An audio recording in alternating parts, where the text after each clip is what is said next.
Hey y'all, welcome back to MK3 Firearms. Today we're checking out our newest offering for our MKO pistols. This is the MK-Osd. So the idea, when we've done these MKOs in the past, about half an inch off the end of the receiver, we would thread off and your suppressor would basically just screw right onto that, but it's a very short barrel at that point, about 2 inches. So it doesn't stabilize things out for longer distances. Well, this one now will, because we leave the barrel longer. And then we add some holes, kind of like your MK-Osd, your MP5SD. So the idea, those holes are going to allow the expansion of gas, but you're still going to have the longer barrel to stabilize your bullet. So now your barrel, as you can see, is much longer. Pretty cool. Still stabilizes, and it takes all your supersonic rounds and turns them into subsonic rounds.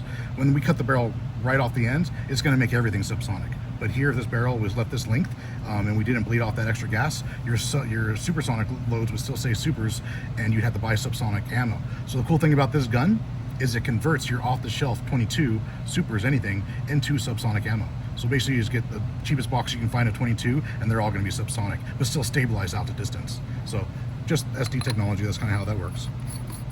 Other than that, a really nifty little Cerakote job. This is a watermelon.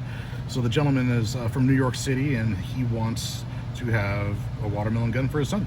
His son loves watermelons, and that's, it's interesting. It's cool.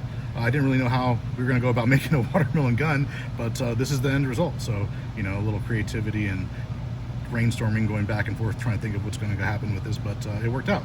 So as you can see, the receiver and the lower of the gun, or the frame, are all done in a watermelon rind, and then that rind kind of moves up to the suppressor, and then of course there's your how do we say, the flesh of the watermelon going into that wider rind part, going towards the actual rind. So nice little fade there. I thought that was really cool. We did kind of the same thing with the grips.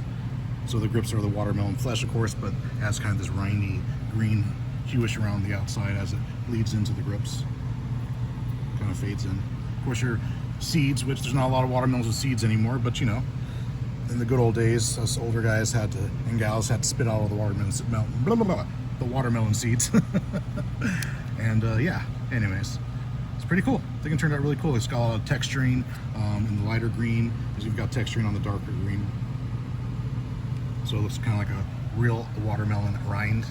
Bunch of tongue twisters today, got me all mixed up. But anyways, ball quartz internals. That's your trigger. Reset. That's the movement. This thing is just going to be a tack driver, especially with the tricycle on top. There's the front. More watermelon seed fun.